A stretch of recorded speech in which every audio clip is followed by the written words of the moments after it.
gitu ya. Oke, kita bahas dulu ya crowd. Jadi ternyata tanpa disadari bahwa kita bekerja seperti kerumunan. Ya, Anda datang ke kantor, Anda bekerja, gitu. Sehingga apa? Kok kenapa gaji saya nggak naik-naik? Kenapa pangkat saya tidak naik-naik? Atau mungkin Anda bilang gini, kenapa dia naik? Karena dia pintar bicara. Tapi saya juga pintar bicara. Tapi kenapa dia yang dipilih? Kan pertanyaan. Wah, dia... Nah, Adam Khoo itu pembicara internasional dari Singapura, umurnya 26 tahun, waktu jadi miliarder. Dia diundang bicara 1 jam, tarifnya $10.000 per jam. Jadi kalau dikali 10.000, ya sudah bisa dihitung. Ya, per jam. Itu 1 jam dia berapa kali gaji kita. Tapi kalau ditanya, materinya apa sih? Oh, tentang motivasi, saya juga bisa. Begitu. Tapi kenapa dia yang dapat? Kan begitu. Saya rasa saya bisa. Karena dia punya value. Dia punya brand. Dia punya keistimewaan. Dia punya rise. Dia punya specification. Gitu. Kenapa bukan saya? Kan gitu. Makanya definisi purple cow, Anda menjadi orang yang berbeda. Kok dia akunting ya? Kok dia yang naik gajinya? Saya enggak. Padahal sama-sama akunting. Nanti saya kasih rumusnya. Ya. Yang kedua, oh dia kok diajak ke Eropa? Saya enggak. Berarti kan memang segala sesuatu itu pertukaran. Pertukaran apa? Di mata manajemen dia punya value. Value itu ada 2. Ada fungsional, ada emosional. Ketika Anda jalan-jalan ke Starbucks, pernah ke Starbucks gak? Ya? Mainnya Starbucks apa? Warkop, mainnya warkop. Nah, Cengdem, Ceng Adem. Ya kan? Kalau di warkop ya kopi 10.000 sama Indomie. Right? Tapi ya, ketika kita di Starbucks kita harus mengeluarkan kocek lebih dalam hanya untuk segelas kopi.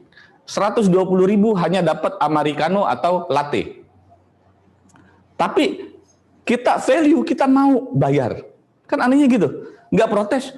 Mahal banget bang, di warung 10.000 bang. Nah. Atau mungkin di kopi Sumatera. Kopi Sumatera itu kopi yang paling mahal di dunia. Tapi kalau kita makan minum di Medan, harganya 15.000. Tapi di Starbucks 120.000. Tapi kita mau di situ. Karena apa? Ada unsur apa? Unsur emosi. Unsur emosi. Tahu unsur emosi. Kita merasa bangga makan di situ. Pastikan kalau Anda makan di Starbucks tuh kan pasti update status ya? Ya. Anda, ya kan? Wah bro, gelasnya dipoto. Gue lagi ngopi. Tuh logo ijo-ijonya dikenain kalau bisa. Betul gak? Straight. Lagi nunggu temen. Starbucks. Nah itu unsur apa? Ada unsur emosi.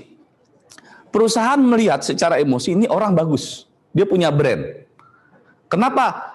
Pak Angga misalnya diajak ke Eropa, wah saya melihat dia punya brand disiplin, dia punya dedikasi, itu brand. Brand itu ada yang positif, ada yang negatif. Jangan sampai di mata company, di mata atasan, Anda brandnya negatif. Tukang terlambat, tukang tidur, tukang ribut, tukang kasbon. Ya kan? Itu kan ada tukang-tukang itu brand, betul nggak? Apalagi Anda menggadaikan diri Anda ke pinjaman online. Anda bukan berarti, oh iya itu kan tanpa agunan. Yang diagunkan adalah harga diri Anda. Karena sosmed Anda disedot, data Anda disedot, WhatsApp disedot. Memang tidak ada jaminan secara fisik, tapi yang dijaminkan adalah nilai Anda. Dan itu jauh lebih mahal. Oke, ini yang hadir di sini ya. Jangan minjem-minjem online ya. Pesan. Karena apa? Yang dijaminkan ada value diri Anda. Lanjut. Jadi inilah yang disebut dengan emosi. Jadi, it's question, right? Jadi nilai, ini question yang tadi saya bilang. Oke, sekarang value Anda. Next. Nah, jadi itulah nilai Anda. Jadi ada 2. Pertama, nilai yang sifatnya emosi. Itu sebabnya kita juga kalau pakai Apple bangga. Betul nggak? Karena ada brand equity, kita bangga pakai Apple. Gitu. Makanya juga jarang orang kalau pakai Apple ditutup logonya. Betul nggak? Ya kan kalau tampil juga ditongolin Apple-nya. Karena ada emosi di situ, nggak hanya fungsi. Ya, kalau yang mereknya yang depannya O itu ditutup. Iya. Karena ada apa? Ada emosi di situ, ada kebanggaan Apple. Ya, Samsung seperti itu juga gitu. Ya, jadi ada juga fungsional. Jadi itu faktor emosi. Ada juga faktor fungsional. Apa? Ya kita melihat bahwa fungsinya apa, fiturnya apa.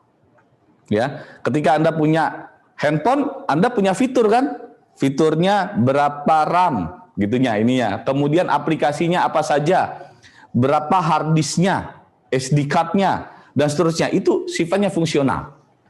Tapi kalau kita lihat bahwa kita punya dua fungsi itu, fungsional sebagai pekerja, tapi kita harus punya juga emosional. Brand yang sifatnya intangible. Oke? Nah, ketika punya nilai diri, Anda punya nilai diri Anda itu berbeda, tentu orang yang rise itu jauh lebih sedikit. Makanya kalau Anda lihat gambar tadi, gambar kereta. Nah, gambar kereta itu tadi, ya. Gambar kereta di atas, orang yang terbang, burung yang terbang itu jauh lebih sedikit dibanding yang berkerumun.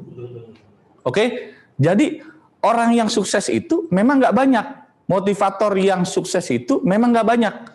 Artis yang omsetnya gede, followernya besar, YouTube-nya jutaan, itu juga nggak banyak. Yang lain kerumunan. Ketika dia muncul dan hanya sedikit, maka berlakulah hukum permintaan dan hukum supply. Ya, hukum supply demand apa? Apa hukum supply demand? Apabila ya permintaan tinggi, gitu ya, supply dikit, nih orang kayak gini dikit, Anda akan direbutkan nggak? Kita direbutkan, maka Anda menjadi mahal. Jangankan orang deh, terasi, jelek-jelek pernah di Jerman nyari terasi sama nyari sayur asem ya kayak bakso lah gitu. Kalau di sini kan murah, bakso berapa ya? Ceban, kayak mie, ya kan? Kalau di sono susah nyari bakso, karena susah muncul permintaan, karena kekangan saya dengan Indonesia, mau nggak mau saya cari dengan harga 10 euro, 15 euro. Ya, kenapa? Karena cuma satu yang jual bakso. Jadi tinggi nggak harganya? Jadi wajar nggak? Jadi wajar. Jadi ketika gaji Anda tiba-tiba jadi 100 juta, karena jarang orang seperti Anda, emosionalnya bagus, fungsionalnya bagus, dedikasinya bagus, Anda menjadi mahal. Oh sedikit, kenapa Mr. Hafiz itu naik gajinya 100 juta? Karena jarang yang bisa program ini. Terus dia juga disiplin, juga dedikasi. Dia bisa ngomong bahasa Inggris, komputernya jadi jago, coding, naik nilai dia. Dan saya butuhkan dia. Kenapa? Terasi ataupun bakso tadi, karena direbutkan.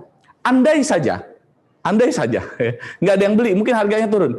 Tapi kalau bisa ya nyari terasi atau bakso itu 5 orang, terjadi nggak tawar-menawar? Ini cuma semangkok, 15 euro. Gue pengen juga.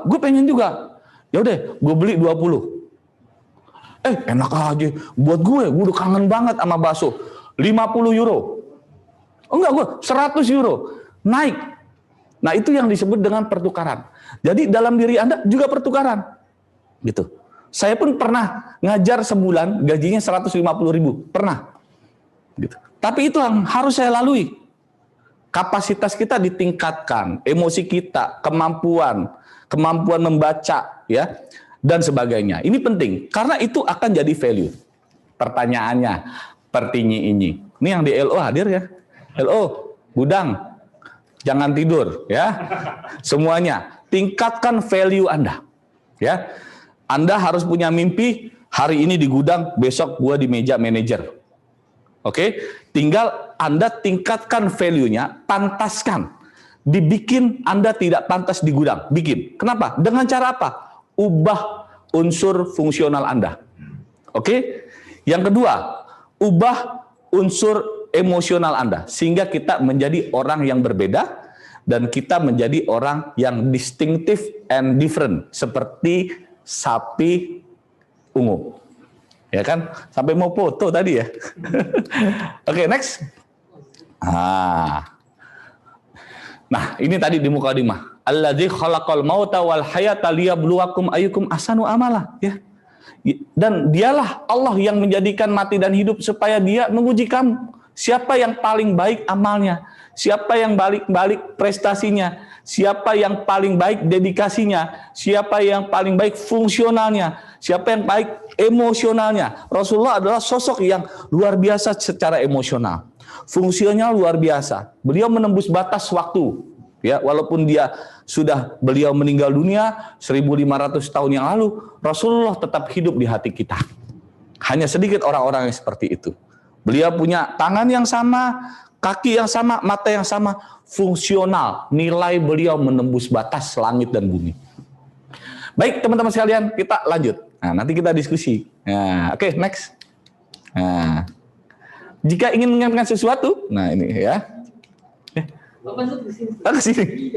Maaf. Deso nih. Ya. Nah, untuk menghadirkan itu. Nah, kita juga tahu kalau ingin menghadirkan mahar itu nggak mungkin kita dengan biaya yang ringan. Tapi pantas nggak?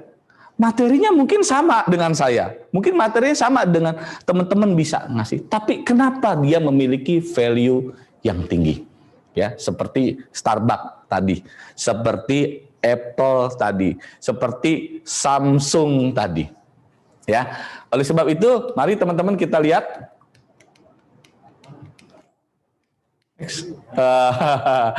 Nah, jadi kita harus menukarkan sesuatu. Kita tukarkan diri kita dengan kantor kita.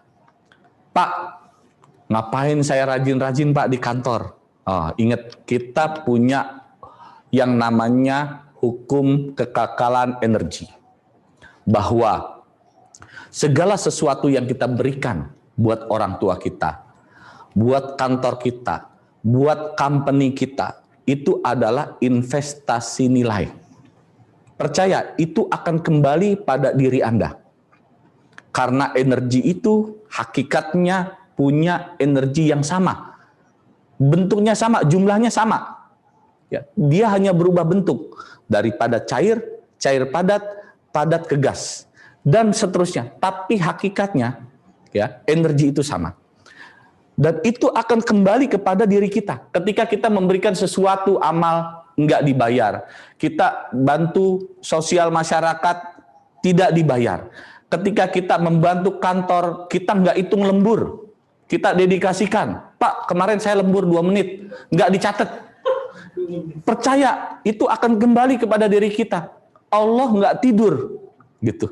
Bisa jadi itulah investasi emosi. Pak, saya di gudang, nggak ada yang lihat. Allah ngelihat nggak? Gitu. Dan Allah akan deskripsi, akan menurunkan rezeki dari mana saja.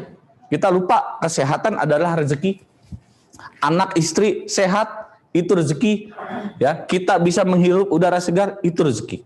Yang paling penting adalah sibukkan diri Anda untuk meningkatkan fungsional Anda. Asah diri Anda untuk meningkatkan emosi diri Anda. Dan jadikan Anda berbeda, ya, dan kemudian Anda menjadi orang yang dicari, yang berbeda dengan yang lain. Sehingga Anda menjadi golongan yang sedikit. Ketika Anda menjadi golongan sedikit, Anda akan terlihat seksi, tanda kutip. Anda akan terlihat menarik. Anda akan terlihat appealing. Karena dalam marketing juga ilmunya ada A5. Ketika kita ingin jual produk, nih para agent, ya, itu harus appealing. Yang pertama adalah kita melakukan apa? Dalam A5 kan? Yang pertama membangun awareness. Yang kedua apa? Membangun appealing. Ketika menarik, baru orang-orang asking siapa dia, berapa gajinya dan sebagainya. Kalau barang berapa harganya, manfaatnya apa? Sudah ada asking, sudah ada buying signal, ada menarik. Ya, kemudian baru action. Ya, ketika action, dia mau membayar kita, dia mau menaikkan gaji kita, dia mau promosikan diri kita. Ketika kita dapat amanah, dipromosikan, diberikan jabatan, diberikan amanah, dan kita melakukan itu dengan sebaik-baiknya, maka tahap berikutnya ada A5. Ya, yang kelima, advocate. orang yang menggunakan jasa kita akan mengadvocate kita. Oh, Hafiz bagus, Hafiz berkualitas, Hafiz orangnya jujur. Dan itu akan memasarkan seluruh Indonesia, seluruh dunia, langit pun mendengar. Makanya ketika Anda sudah mencapai titik tertentu, Anda akan rise. Rise itu pun ada beberapa tahap. Ada tahap Anda rendah, ya. Ada Anda menengah. Ketika rendah, Anda meningkatkan kemampuan diri. Tapi seringnya ketika kita meningkatkan kemampuan diri hanya sedikit kita dan kita merasa puas. Oh, gue udah jago, gue udah pinter. Bisa ngomong bahasa Inggris sedikit, gue udah bagus. Padahal bahasa Inggris juga banyak, grammarnya, writingnya, speakingnya, dan seterusnya. Dalam lagi, makin kita belajar, kita makin kurang. Ketika Anda lupa belajar, Anda tidak meningkatkan kapasitas dirinya, maka orang-orang juga akan berterbangan dengan level yang sama. Ketika dengan level yang sama, Anda akan kembali menjadi kerumunan. Oleh sebab itu, never stop learning, belajar terus. Tingkatkan lagi, tingkatkan lagi, tingkatkan lagi. Saya yakin Anda nanti suatu saat punya titik di mana Anda bisa meraih gaji 10 juta. Ya. Bagaimana kalau mau 20 juta? Pantaskan diri Anda 20 juta. Halo, ini bengong ini Pak De. Saya pengen rumah naik 2 lantai. Pantaskan untuk itu. Jangan ngelihat orang, mikirin orang, ngeliatin orang, kepoin orang, scrolling Instagram, dia lagi ngapain. Tapi Anda tidak sibuk mengasah diri. Bacanya dikit. Sekarang kan tergantung. Instagram pun tergantung yang Anda follow. Betul nggak? YouTube tergantung yang Anda tonton. TikTok tergantung apa yang Anda follow. Ya kan? TikTok juga banyak yang bagus. YouTube banyak yang bagus. Sehingga apa? Anda tinggal menjadi sebuah botol. Botol mau diisi air comberan, nggak ada harganya. Diisi madu HNI, mahal. Kan begitu. Tinggal Anda mau comberan atau jadi madu. Ya, jadi inilah kesibukan kita dalam meningkatkan kapasitas kita. Jadi Anda akan menjadi menarik ketika Anda menjadi madu, Anda menjadi diamond, ya. Jadi diamond, orang akan mulai mencari. Hukum permintaan akan terjadi di situ. Baik teman-teman. Oke.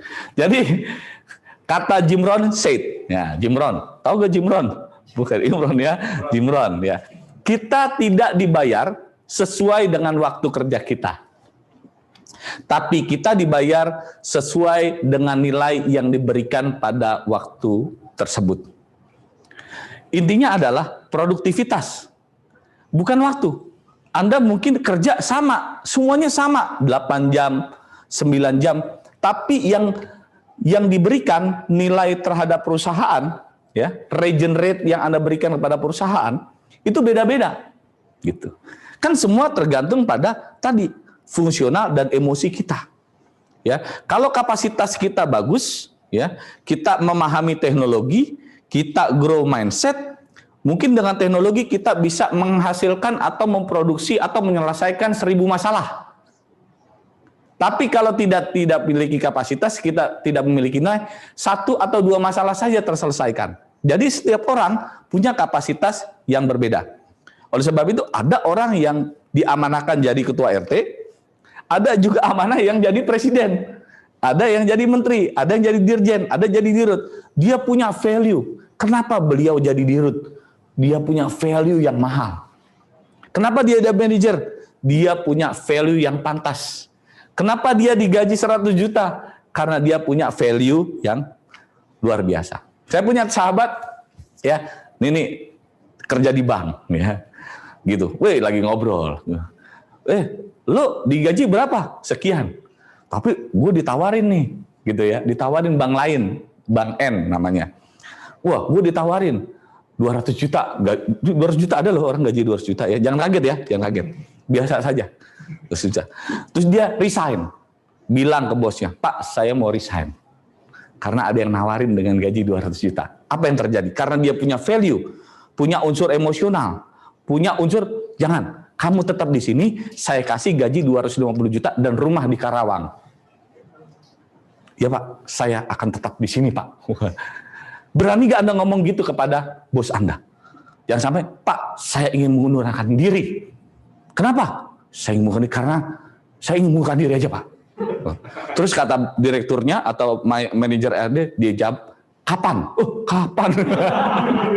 Ketika terjadi kapan dan Anda tidak punya nilai dan pertukaran itu tidak terjadi gitu karena Anda di bawah nilai, ya kan? Digaji segede aja nilainya masih di bawah. Maka jawabnya kapan? Karena akan menimbulkan efisiensi kalau dia nggak ada. Ya. Jadi jangan coba-coba Anda ngomong gitu kalau nilai Anda belum pantas. Oke? Jadi sibukkan dengan nilai. Makanya dalam pandemi ini luar biasa, kesempatan Anda belajar ningkatin kapasitas itu banyak. Tapi ketika nilai itu tinggi, Anda akan merasakan sendiri keajaibannya. Gitu. Jadi jangan pernah kita mengejar impian yang sifatnya fisik tapi tidak prosesnya.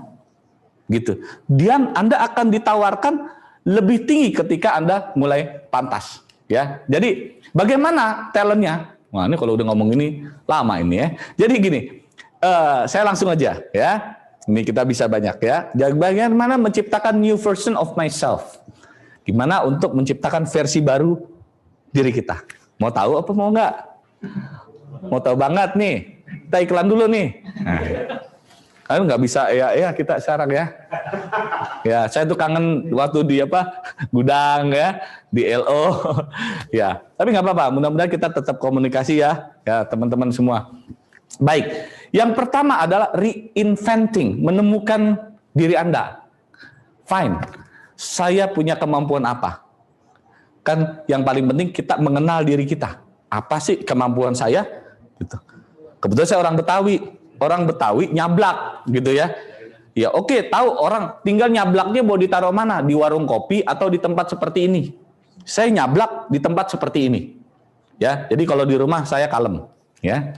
Yang penting ada kopi, ya kan? Sepel sama CH. Wah, ajib, very good ya. Itu selalu menemani pagiku ya, amazing ya. Kemudian apa? Reborn, melahirkan kembali versi baru kita. 2021 Rahmat reborn. Nah, Hafiz reborn. Gitu kan? Duh, sekarang album musik aja ada versi baru, versi akustik, versi rock untuk menemukan kembali pangsa pasar. Nih, saya jelasin. Pasar itu harus dipenetrasi. Pasar itu harus ditembus. Hukum permintaan demand tadi saya bilang. Ya, jadi kalau produk HNI ya di sini sudah red ocean, kompetisinya luar biasa. Kan keluar negeri, Pak. Ketika keluar negeri kan jadi langka. Ketika jadi langka, maka apa? Harga produk-produk HNI akan naik. Apalagi punya value bagus. Nah, itu yang disebut dengan penetrasi pasar. Produk lama, pasar yang baru, itu penetrasi namanya. Ya ke Thailand, ke Kamboja. Kenapa? Jarang dilihat mengkudu. Harganya mahal gak? Kayak tadi sambal terasi. Atau bakso $15. Itu penetrasi. Jadi Anda menjadi rise, jadi langka. Makanya kalau misalnya Anda bisa jadi di sini gajinya kecil, mungkin Anda salah tempat. Penetrasi ke Thailand, penetrasi ke Singapura, Hong Kong, ya, jadi TKI. Bisa jadi cocok. Kenapa? Dia susah mikir, Pak, tapi butuh tenaga gede. Ya, di Australia itu kan gajinya $20 per jam. Mungkin harus di sana, mau jadi tukang cleaning service kayak apa, dia merasa nyaman seperti itu. Kan begitu aja kan? Nah, yang kedua, nih saya ajarin, kedua, diversifikasi. Diversifikasi adalah produk baru, pasar yang baru. Yang kemarin tuh saya kasih usulan gargler, obat kumur. Itu kan baru. Tapi kita bikin yang halal, value. Karena menurut Philip Kotler ya, bapaknya marketing bilang, sebenarnya marketing itu dua. Membuat value dan mengkomunikasikan value itu. Dua. PCA itu komunikasi. Jadi sekarang jangan perang harga. Bisa jadi value-nya sama, produk sono value-nya sama. Ya kan? Harga kita tinggi, nggak ada masalah. Biasanya kalau harga tinggi kan orang kabur. Tapi kalau cara mengkomunikasikannya beda, itu beda. Paham? Saya punya rumusnya. Nanti di program berikutnya. Rumusnya pakai rumus fisika. Artinya PCA itu dahsyat komunikasinya. Jadi value itu akan naik ketika dikomunikasikan dengan baik. Jadi marketing itu komunikasi. Dan sekarang ada inbound marketing. Kita bagaimana nanti? Nah, inbound marketing ini dilakukan sebenarnya oleh HNI. Bahwa advocate pemasaran kita lah yang bergerak. Oleh sebab itu ini penting sekali kita untuk menciptakan value dan mengkomunikasikan value. Yang berikutnya adalah rebuild. membuat prototipe diri kita. Apa yang kurang? Oh, cara ngomong gua, cara disiplin gua, kan begitu. Cara membaca gua, cara saya diskusi, cara saya membuat planning, cara membuat saya mengatur keuangan. Gitu. Jadi 10 tahun itu punya target, benar-benar terrealisasi. Saya punya mobil, merek ini, sebutin. Maka kalau berdoa sama Allah, ya Allah, berikan saya mobil ya Allah. 7 seat, merek Kijang Innova, disebut. Merek apa aja ya Allah? Yang penting jalan, ada rodanya. Nggak bisa. Karena apa? Itu akan menimbulkan apa? Daya tarik. Rumah juga gitu, ya Allah, tipe 36. Sebutin, karena apa? Nanti akan geraknya. Ketika 36 nyari tanahnya juga kan nggak mungkin 21 meter. Betul nggak? Artinya akan ada gerakan, ada desain. Saya pengennya seperti ini. Saya pengen anak saya punya kolam renang. Saya pengen anak saya punya kamar sendiri. Sebutin. Rebuild diri Anda, emosi Anda, cara belajar, cara ngomong. Anda akan berbeda. Yang berikutnya adalah rejuvenation, meremajakan, mereview. Ya, memperbaiki, memudahkan kembali gitu loh, ya. Jadi kalau saya yang usianya udah agak tua ya, mau nggak mau harus mudahkan Pak ya. Supaya apa? Supaya enak lah dilihatnya. Jangan sampai ngelihat saya ngomong, teman-teman malah bilang kasihan Pak Rahmat gitu ya. Jadi kalau ngasih semangat, saya harus 10 kali semangatnya dibanding yang dengerin. Ya, kalau saya udah lemes, ya kan, yang lain dengerin. Assalamualaikum. Saya akan menjelaskan. Udah Sleeping Beauty semua. Begitu ya. Jadi manajer negor, Assalamualaikum. Allahu Akbar. Apa kabar? Waalaikumsalam. Kabar. Energinya nggak ada. Pulang juga harus dengan semangat gitu ya. Jangan sampai anak-anak kita nanti papahnya pulang, ya papa, abinya pulang pada lemes semuanya, gitu ya. Jadi kita adalah pancaran energi terhadap lingkungan di sekitar kita. Nah, yang butuh rewrite, nulis. Status itu penting. Tulis apa yang Anda pikirkan. Kenapa? Diikat. Ya.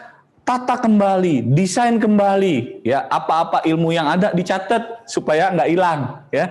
Jangan sampai taklim Rebuan itu cuman menyelesaikan karena wajib oleh manajemen. Bukan, ini makanan spiritual.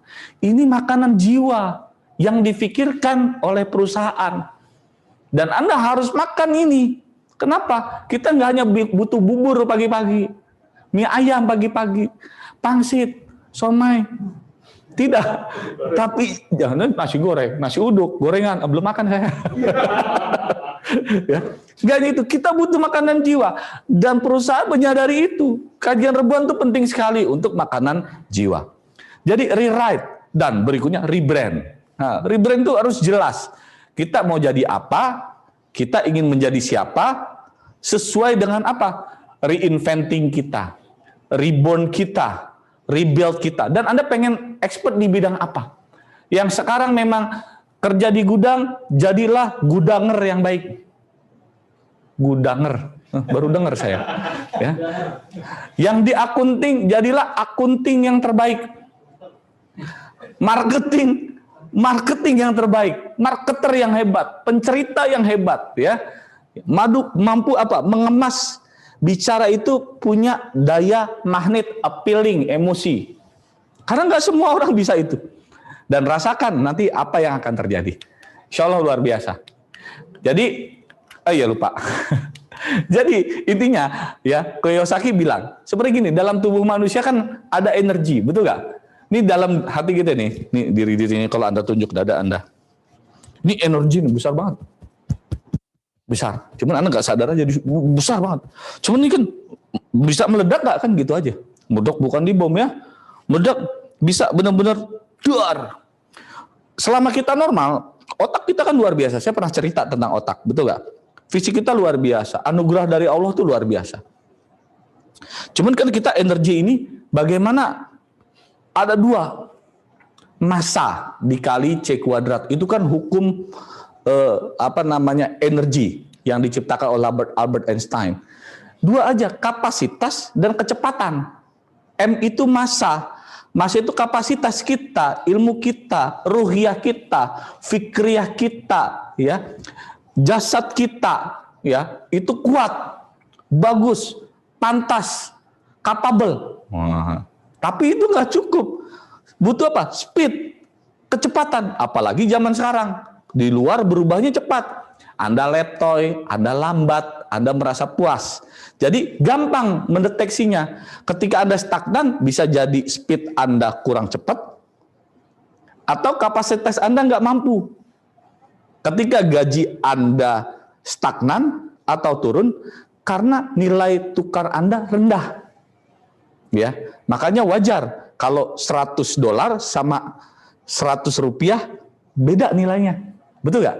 $1.000, $1.000 beda nilainya. Padahal sama-sama kertas. Sama-sama gambar. Kenapa? Dia punya value. Dan orang yang mau beli rela ditukar. Nih $100 ditukar dengan banyak barang, sementara 100.000 ya hanya mendapat sedikit barang. Itulah kenapa gaji kita berbeda.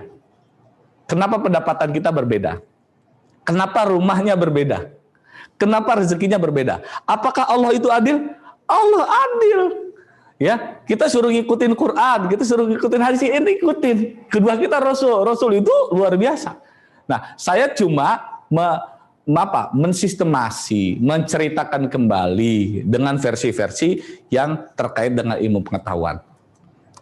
Oke, lanjut ya. Baik teman-teman sekalian. Nah, jadi oke ya, ready ya. Versi baru nih, setuju? Kita naikkan mata uang kesuksesan kita, ya. Kita naikkan kapasitas kita, versi baru. Oke, jadi kita mulai sekarang tidak berpikir kenapa naik gaji, ya. Tapi sibuklah meningkatkan value nilai tukar kita. Oke, baik teman-teman sekalian. Oh, salah lagi. Oke, nih saya cerita ini terakhir nih. Inilah yang disebut dengan artefak. Jadi ketika Anda melihat Carrefour atau Anda jalan-jalan ke Silicon Valley, Google, ya ke tempat naik, itu artefak namanya, Pak. Artefak itu sifatnya fisik. Anda ngelihat, oh ya Carrefour seperti ini. Oh Indomaret seperti itu, artefak. Oh HMI seperti artefak itu fisik. Anda bisa datang, Anda bisa contoh. Tapi Anda tidak bisa mencontoh semangatnya. Anda jalan-jalan ke Eropa, Anda melihat, wow bagus ya Roma, wow bagus ya Jerman, itu artefak muncul, ya udah tahu lah yang teorinya gunung es, itu yang muncul itu artefak. Tapi kan Anda nggak tahu di dalamnya apa, ya. Jadi kalau ngelihat saya ngomong, Pak Agung ngomong, kok enak ngomongnya, oh Pak Agung luar biasa, itu artefak, tapi di dalamnya, ya itu ada value, nilai dia membaca, nilai emosi, dia punya fungsi yang luar biasa. Ya, kemudian beliau juga punya apa? Punya kapasitas emosi yang juga luar biasa dan kekuatan ruh. Nah, itu yang disebut dengan asumsi. Jadi ketika HNI itu mungkin ada orang bisa contoh HNI, bisa. Tapi yang namanya value, assumption itu nggak bisa dicontoh. Contoh, ketika kita masuk HNI, saya ketemu dengan orang HNI, itu beda orangnya. Kok beda ya? Itulah yang disebut value. Anda rasain, orangnya beda-beda. Nah, itu yang disebut dengan value, gitu loh. Ya. Dan di situ ada assumption. Assumption itu sesuatu yang sifatnya ideologis, sifatnya mendasar, sifatnya kuat, dan sifatnya dibela mati-matian. Saya yakin kita semua pengen masuk surga. Ketika masuk ke sini kan, tilawah Quran. Itu assumption. Kenapa? Biar suci. Kita yakin itu. Itulah assumption. Kemudian masuk jam 8, tilawah Quran semua. Kantor mana? Nggak bisa nanti misalnya bank titik-titik, bank BCA. Nggak bisa ngikutin ini. Mungkin ngikutin kantornya bisa. Tapi kita nggak bisa mencontoh value dan assumption. Nah itu sebabnya. Artefak itu terangkat karena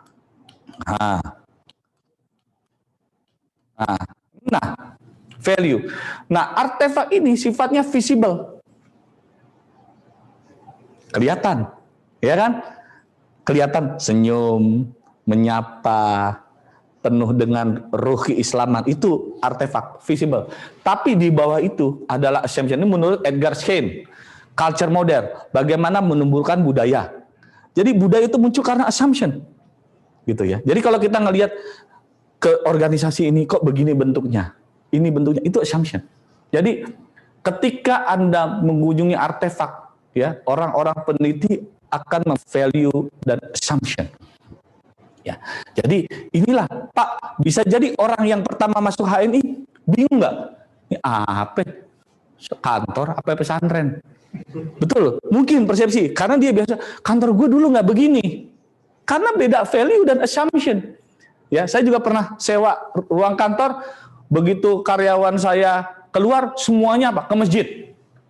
Semua ke masjid. Kalau kantor lain pada duduk ini Pak, depan di kursi-kursi koridor hotel gedung gitu, pada ngerokok gini. Weh, asik. Ini pada semuanya sholat. Ya, artinya itu kan values. Apa efeknya? Efeknya di sana apa? Tidak ada pencurian. Tidak ada pelecehan. Kenapa? Itu value. Ya, sehingga apa? Ini menjadi sebuah nilai yang harus kita jujurkan, muncul artefaknya, dan itu dirasakan langsung oleh customer, dirasakan langsung oleh marketer, dirasakan langsung oleh klien. Nah, ini yang disebut dengan culture. Baik teman-teman sekalian. Nah, next. Nah ini. Nah, udah tahulah teori gunung es ya. Alright. Jadi apa? Jangan sibuk memikirkan artefak. Artefak itu muncul. Diri Anda pun seperti itu. Yang muncul dalam diri Anda adalah artefak Anda.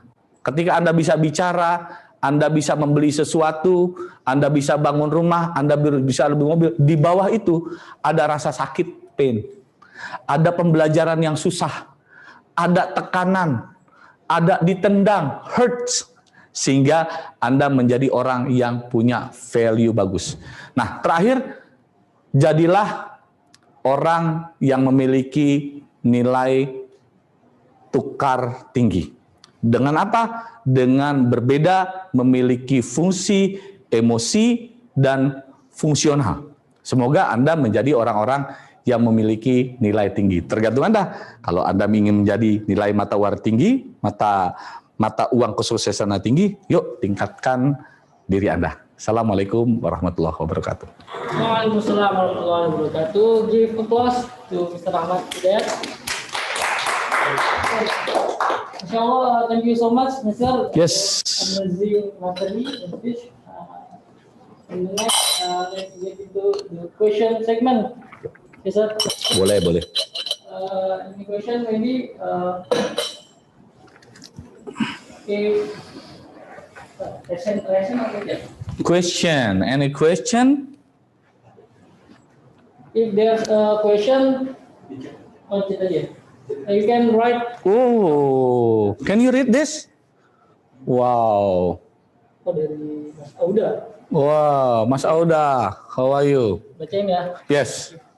Oke, dari Mas Auda, terima kasih. Pertanyaannya, Mister, biasanya value kita terbentuk dari lingkungan kerja atau lingkungan di rumah. Bagaimana caranya kita bisa menguatkan diri kita agar bisa meningkatkan value di lingkungan tersebut? Karena saat kita punya niat untuk meningkatkan value, lingkungan itu yang membuat kita down. Oh, oke. Bagus, super. Baik, Mas Auda, saya langsung jawab ya. Ini seru nih ya. Oke, Pak Auda dan teman-teman sekalian, berlian dimanapun tetap berlian, ya. Walaupun dia terselimut oleh mat, lumpur, dia tetap mahal. Jadi ngapain kita jadi ikut lumpur? Berlian tetap berlian, walaupun dia diuruk tanah atau kotoran sapi. Ngapain kita jadi kotoran sapi? Berlian tetap berlian, dia akan mahal harganya, walaupun dia dalam tumpukan jerami. Ya, jadi tetaplah jadi berlian. Ya, itu singkat padat. Jadi ya tetap dari diri Anda. Ngapain kita terpengaruh sama lingkungan? Betul nggak? Tetap aja kita berlian. Kelihatan kok. Kalau udah bagus kapasitas itu di mana aja kelihatan kok. Kelihatan. Emang nggak perlu nunjukin. Nanti natural kok. Ya. Jadi di tengah cara bicara seseorang itu ada proses yang luar biasa. Di tengah karya seorang itu ada proses yang luar biasa. Betul nggak? Orang makanya kalau bangun rumah, kadang-kadang kita kesel sama tukang. Kenapa? Nggak kelihatan. Mana? Udah 3 bulan nggak ada kelihatan. Kenapa? Dia bikin pondasi di bawah. Betul nggak? Oh dia lagi nguatin fondasi, emang nggak kelihatan bikin fondasi. Kita udah ngomel-ngomel aja kalau masang batako kan cepet. Tapi ente, ya, kalau nggak ada fondasi, rubuh nggak? Gitu. Jadi sibuklah dengan desain diri Anda, bukan desain hidup orang lain. Ya. Okay, thank you so much for the answer, Mr. Muhammad. And the second question from DC Tamsel. The question is how to make BC have best values. Oh, very good. Oh, BC datang semua ya? Yes. Agent Hani, in the world, yes. in Indonesia, in the world. Oh my God, very good. Ya, saya suka belanja di BC Jati Asih, ya. Iya, jadi udah ke rumah saya, jalan saya di Bekasi. Gimana value? Oke. Kita ngomong marketing ya.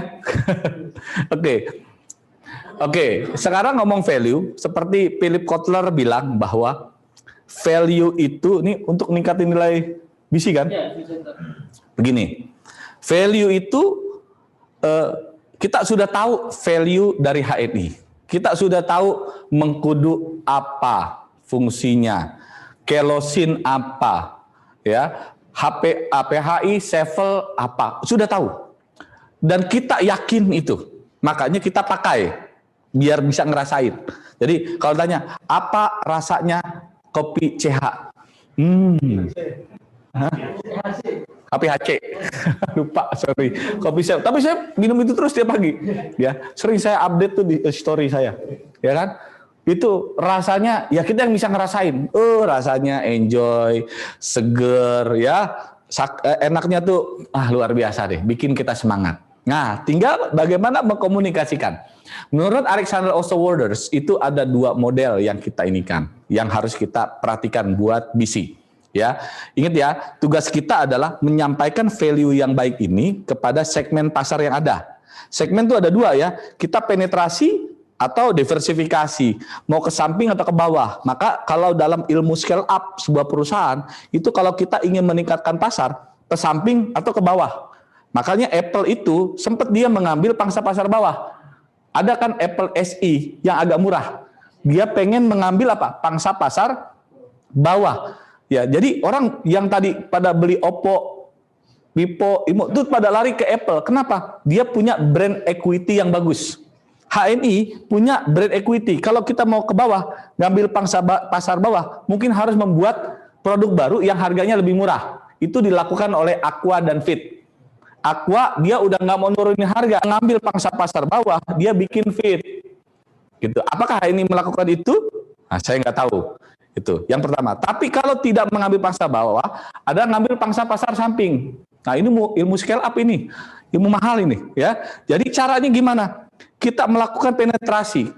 Kalau Anda bagian Cikarang, coba Anda breakdown berapa kecamatan, berapa kelurahan, berapa RT, mana yang belum di mapping, yang belum itu. Ya, tinggal bagaimana melakukan penetrasi. Makanya ada infografis. Orang Cikarang beda mungkin dengan orang Bekasi, orang Makassar, orang Thailand.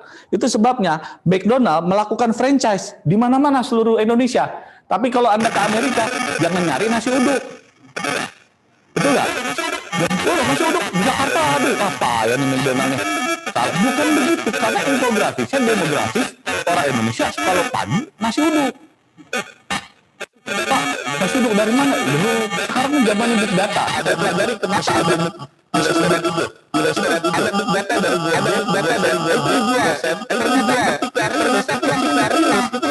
banyak gitu. Saya juga kadang-kadang mesennya nasi uduk juga. Padahal di pasar banyak. Nah, oke. Yang kedua, ini pertanyaan bagus nih di sini ya. Kita jadi training marketing. Oke, yang kedua. Nah, Alexander Osterwalder itu ada 2. Yang pertama adalah bukan channeling, bagaimana kita melakukan komunikasi supaya itu bisa memahami value 3 cara tadi.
yang kedua secara emosi, ya, dan juga secara produk value. Jadi value proposisinya itu terkomunikasikan dengan baik.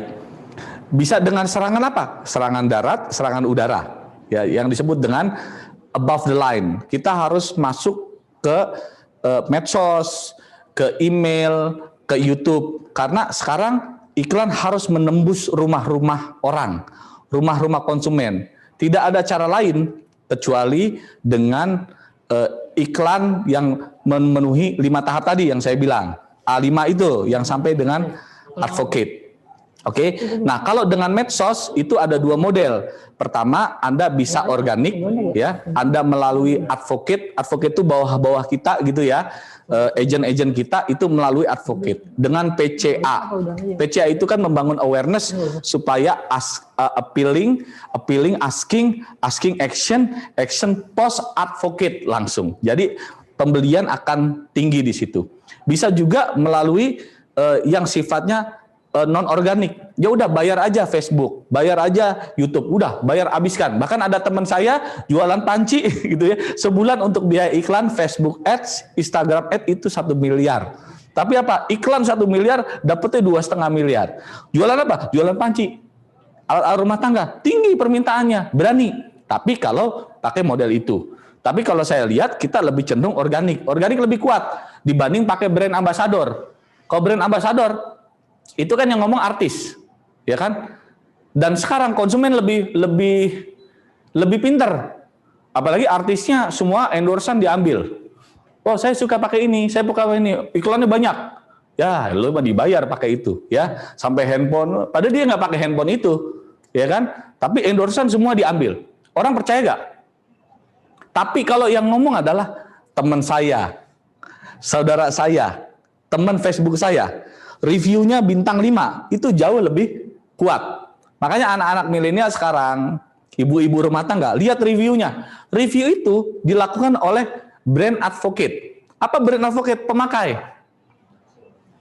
Konsumen. Nah, makanya dalam inbound marketing, customer itu bukan di luar, customer itu di tengah. Customer itu jadi bagian dari perusahaan. Maka perhatikan customer.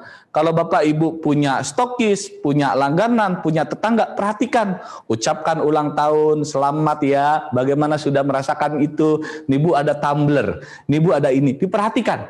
Sehingga apa? Dia ketika memakai produk HNI, dia merasa apa? Diperhatikan, wow. Dan tanpa diminta, dia langsung foto. HNI keren.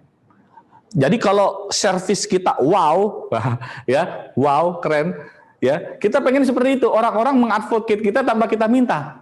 Tapi kan kalau gimana produk kita ini bagus, gitu. Nah, tapi dia nggak bilang ke yang lain.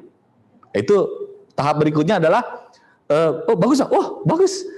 Coba bisa nggak Bu promosiin lewat Instagram Ibu atau Facebook? Gimana ya? Nah, belum. Tapi kalau nggak bilang, nggak tahu-tahu tiap hari dia ngepost tentang HNI, itu kan luar biasa. Nah, itu yang disebut inbound. Advocate itu akan linear dengan penjualan. Ya, itu yang baru tuh ya dalam buku yang sudah saya baca ya. Jadi banyak belajar terus, marketing berubah nih ilmunya. Jadi kalau bisa nih ya, distributor harus belajar marketing lah yang baru gitu ya. Terus saya juga dosen marketing di Pascasarjana ya. Seru kalau saya lagi ngajar marketing. Wah, 3 jam, 4 jam. Channeling.